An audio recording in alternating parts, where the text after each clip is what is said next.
QuiltCon, and we are gonna do a haul video. The vendor haul is amazing. I don't even actually know how many vendors there were. I could probably count, but I think easily over 100. And with that, you have fabric, you have tools, you have supplies, you have sewing machines, you have everything. I did not buy a sewing machine. I don't need a sewing machine. I have a Bernina 1090, which is from the 90s. She works great. I don't need a sewing machine, but they were really cool to play with.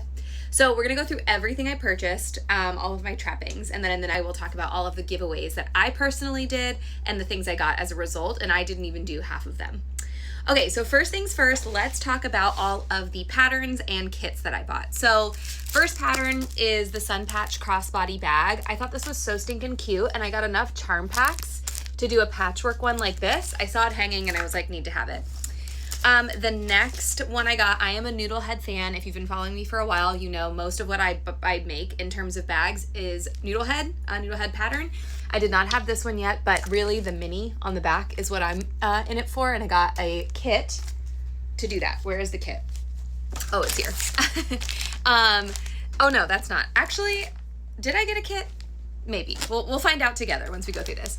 I got the Harlson, also Noodlehead belt bag. My friend Allison that I was there with, she has this bag and I'm obsessed with it. And so I got the pattern and then this fabric. Are you kidding me? Of course it's, I think it's Ruby Star. I'm not sure, but that's the inside. And then it has like the little leather and all of the pieces to that. So stay tuned because there's gonna be a lot of bag making. Other kits that I bought. This one I got for my sister-in-law. By the time I release this video, she will have already received all of the things I got her. So I'm going to talk about them and then she will get them. So it's just a little pouch with a foundation paper piece, sewing machine on it. And I think that is so stinking cute. And of course, all of the fabric comes with that. The other pouch kits I got just a pouch supply kit. So it just allows you to kind of make a few different patchwork ones. And I just thought like the fabric in here was so nice. I'm a bag gal. I love a little bag. Bags that I buy, bags that I make, I love a bag. Okay, and then this one, so cute. So this is the selvage one, and it has all of the different letters that you can cut out, and it almost looks kind of like a ransom note. So I'm gonna be making at least one, if not many more of these. They said that this selvage fabric, the letter fabric, it has like a bunch of each letter, so I could probably make quite a few of those bags. Okay, other kits that I bought. Crisscross apron kit. My daughter and I love to cook together and these seem really easy and I was obsessed with the fabric. So I just got the crisscross apron kits. For those, this one, I already have a Sandhill sling. It is like I call it my theme park bag, but this was a Sandhill sling kit. But what really sold me on it was, are you kidding me? That. I need that fabric. I live in a town where the oranges are the thing. There's oranges everywhere. So that orange fabric really got me. And then it comes with all of the pieces. Okay, I think that's all the kits.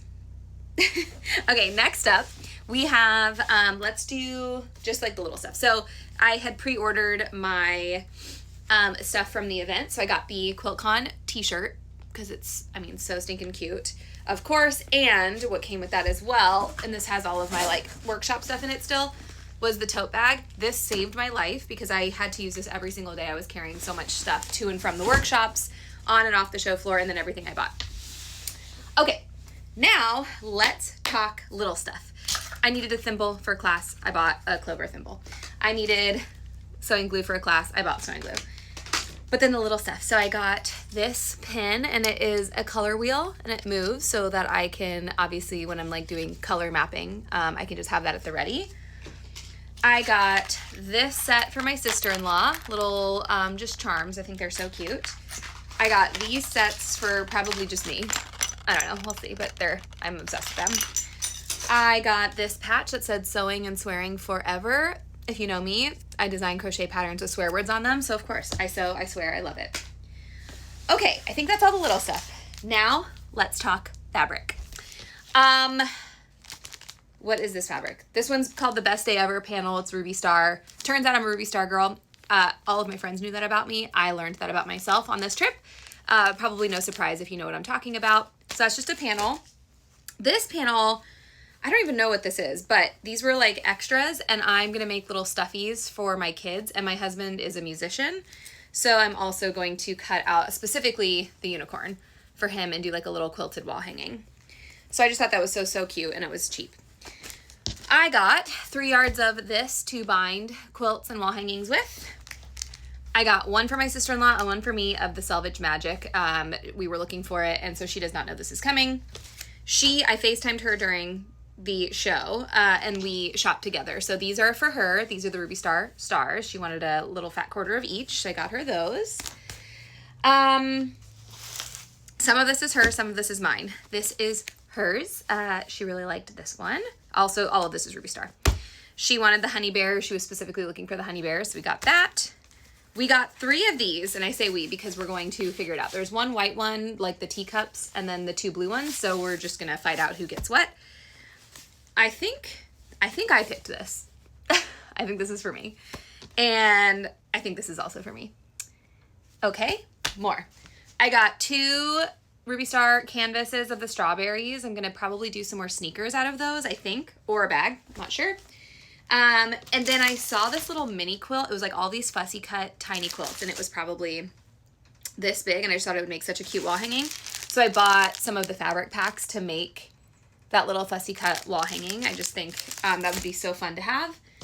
This is called a stash extender. It's all Ruby Star. And it's just fun. They're like long strips, but just something fun to kind of play with. And then I got charm packs. We're almost done, I swear. Stick with me. You can go on 2.5 speed if you want. Just some solids. Charm pack, more Ruby Star charm pack, more Ruby Star charm pack, more Ruby Star charm pack. And there's like all of the different patterns. And then I got the minis because I just don't know what I'm going to do with them, but I really love them. So I got a bunch of those as well. And then I got a free one because I spent so much money at one particular place. So that is everything I purchased. It was a lot, I know. All right, so the next video is gonna be the things that I got for free. I'll also do a video, so just follow along if you wanna see the projects that I did in all of the workshops that I did. And then I'm also doing like reviews of each day that I have like tons of videos for. So anyway, it was life-changing. I'm like, what do I even start with first? I'm so amped. It was the time of my life. I will be there next year as well. Okay, bye.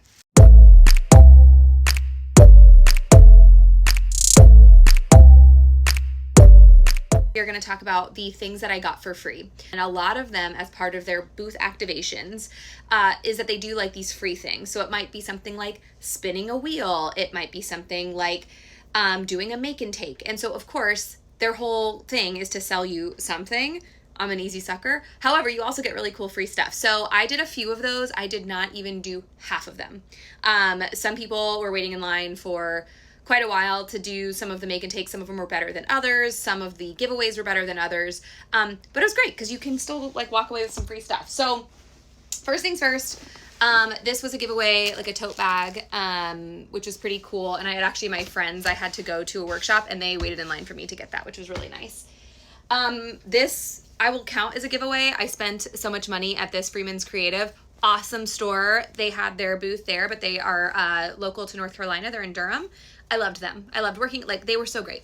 Those little animal panels I think I got them from there. Okay, so tote bag wise, that is what I got for free. Now, the other stuff that I got, let's see. So just cute little fabrics. So, right, Andover booth. You had to spin a wheel. I did that 2 separate days, and some of them were top prize. I have no idea what the top prize was. I got a fat quarter for each one, and you get to pick out of this like little jar. So just like, again, fabric, can't have enough, or too much, I guess. At the FIGO booth, it was a Plinko drop. It was like a button drop. It was very cute. So I got this little pack of all of these really pretty colors. And I love, oh, what did my friend call this? Something like solid adjacent, but there was a word for it, and I really liked that. Okay, I got some threads. So these were Wonderfill threads that were being given away at some point. I don't even remember where, but anyway, good threads to have. And Wonderfill is really nice. Also with Wonderfill, I did a make and take with them, and it was for an embroidered name badge. So we only got like so far in the actual make and take because it was only an hour. But of course it was to sell thread. And our instructor was so amazing. I follow her on Instagram now. It is Ana Paula Brazil. Go follow her. She's an amazing artist. However, she kept like tossing some Wonderfill at us. I don't know if I'm allowed to say that. So we got some really nice sample packs as well. And then she also gave us this pin, Certified Thread Enthusiast, which is so true. That is me. So I got that little stuff. I met a really nice friend in my sneaker workshop, and she gave me a sewing machine cleaning kit and said whenever you're sewing and cleaning that you can have a high chew. Then I joked with her that up until recently, I didn't even know my sewing machine opened to clean it. So yeah, I know. You can tell me in the comments how much of a freak I am. Okay, what else? And then there were just like little free patterns. So like a little mug rug pattern, and then the pouch that I ended up buying the kit for, they were also giving away free patterns for that. I think that's all I got. That was free, which all I got, it's tons. Some people walked away with like bags of free stuff. My friend that I was with, she won a swag bag also, and she got really great stuff for that too. So also, if you're not planning on going and spending money, you can still walk away with like a ton of really awesome stuff. So highly recommend.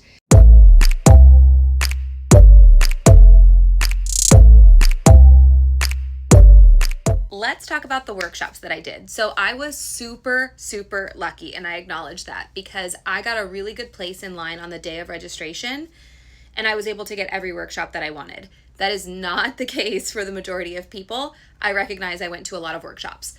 That being said, next year I will not be booking as many workshops because I actually was like running out of time and feeling like a little overwhelmed that I was in these long workshops instead of on the show floor and seeing the quilts. And I had to kind of rush through some of that where I wanted to spend more time there. So that's just a note for next year.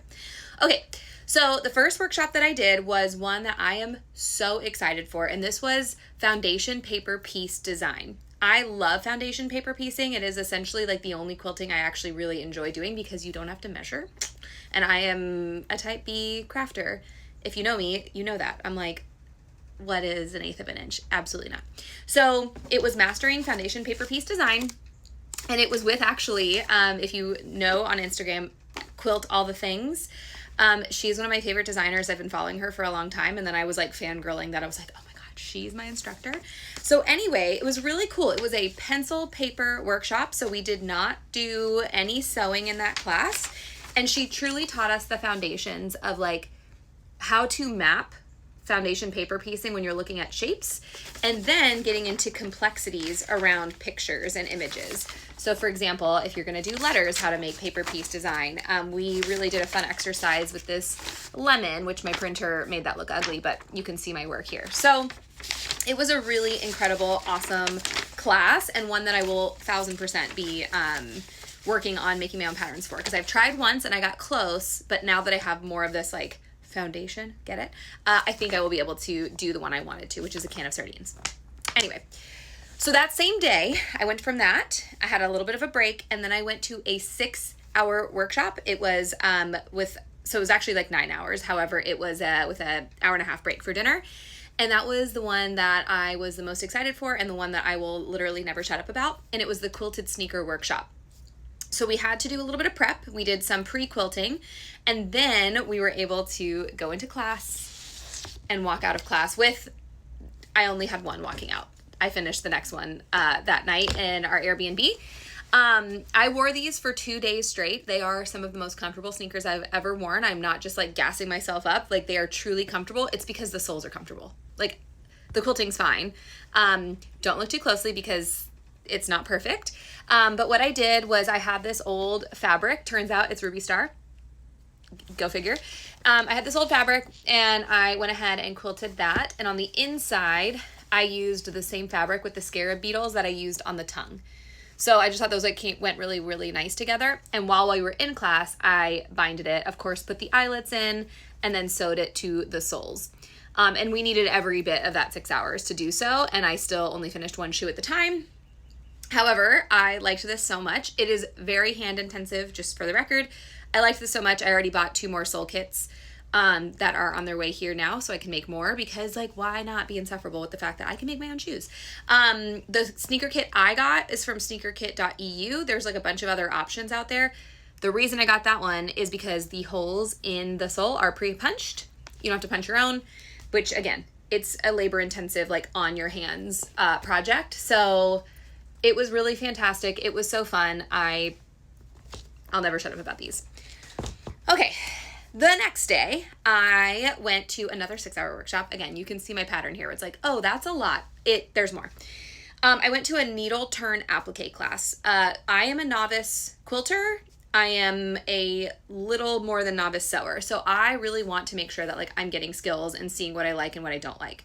So this class was to learn how to do needle turn applique, which is a hand sewing activity. So what we did is she gave us a really cool kit that had all of the so it had all of these plastic templates, and we then were able to use these if we wanted to trace shapes. And then she also had some letters for us to use that we could trace shapes onto our fabric. So of course I went overly ambitious. I was like, oh, look at all this. And I went in with no plan. I just went in with like a pile of scrap fabric that I had at the house that I brought with me. And I ended up with like this big panel. It's going to be a wall hanging. So a little quick story time on this. So I'm still working on it, obviously. Like nowhere close to done. We've got stuff like falling off because I haven't sewn it yet. So this fabric here was fabric that I got when I was in Minneapolis at a craft reuse center. I think it starts with a D. If you know it, put it in the comments. It's called How to Get a Husband, and it is essentially like a play on like smile more. Like tell his mother you like her cooking, like that kind of stuff. So this one's like, don't be too sexy, blah, blah, blah. So I started there. I had that fabric. I was like, I want to use this. So I cut some flower shapes out, and then like one of the petals here, and there's another like piece that goes here that fell off, and it's up on my counter. So I started there and I started mapping it out, and then I figured like, oh, okay, I'll just do like the phrase that we as women have always heard, which is smile more. And so I did smile. That doesn't smell slime, right? Yeah, smile more. So I'm working on the letters now. And then what I have to do I want to add some stems to the flowers. I didn't bring a green that I liked, so I'll do that from home. So that is the other project. And you can see I worked on this like every night when we got back to the Airbnb, and I'm like not even close to done. It is a slow going process. Okay, so that was my workshop that day. That night, the three of us I was there with like two of my friends, we went to an awesome lecture by a local quilter at the Sarasota Quilt Guild, Bridget, and then her friend Lisa, I believe. And they did like a fun, almost like drunk history without being drunk, on the history of the sewing machine. Turns out Isaac Singer, big piece of shit. Really interesting story though. So then the next day, guess what? I was in another 6-hour workshop. Yes, Callie regrets it. Yes. This one was awesome though. If you follow Wild Boho on Instagram, she's like an incredible embroidery artist. She taught this one, and it was collage, doing fabric collage. So before I show you this, because I'm actually like super proud of this. So if you don't like it, don't tell me. Just kidding, you can tell me, but I really like it. So we again went in with a pile of scraps. Not a whole heck of a lot of plan for me personally. And then she kind of explained to us the process, and just something manifested, and the people I was with ended up having like some scraps that really worked for mine too. So I was like, we were all kind of sharing, which was really lovely. And I ended up with this little seascape. Okay, so let me explain it to you. It's a little hard with the light. So all of this is fabric, of course. Then from there, part of the whole class was to like embellish. I am like nowhere even close to the embellishing side of it. So I've done a little bit of stitching along the bottom, but as you can see, we've got a little shark silhouette, and he's intentionally in the same color as the background. So he's going to be lurking in the background. And I think I'm going to like, I don't know, play off of lurking. Then I'll do some sequins to look like bubbles coming from our fishies. I've got some beads that I'm going to hang off to be more like the anemone from the coral reef that'll hang off the bottom. So I'm really excited to keep working on this one. I thought this was like a super fun class, and I think it was like being surrounded by all of these incredible creative people that like I walked in without a plan, and I was able to sit down with this pile of fabric and be like, oh, what if I did this? Which does not happen. I have like a severe analysis paralysis with like most of the stuff I do. So I'm really amped about this one. I think this will be really fun. I did skip one workshop. I was supposed to go to the streets of Raleigh, which is essentially we were going to walk around and like see all of this inspiration of the streets of Raleigh, take pictures, bring it back, and do quilt design based on that. I ran out of time, and I rather would have skipped that and then was able to see all of the quilts, which I was thankfully able to do. Many of you have started following me because of the political quilts that I posted pictures of. So I really wanted to spend time with the quilts. Anyway, those are all the workshops I'm doing. It was awesome. It was so inspirational. I've learned so much, and now I want to finish all of these projects, make more shoes, make more shit. Anyway, yeah.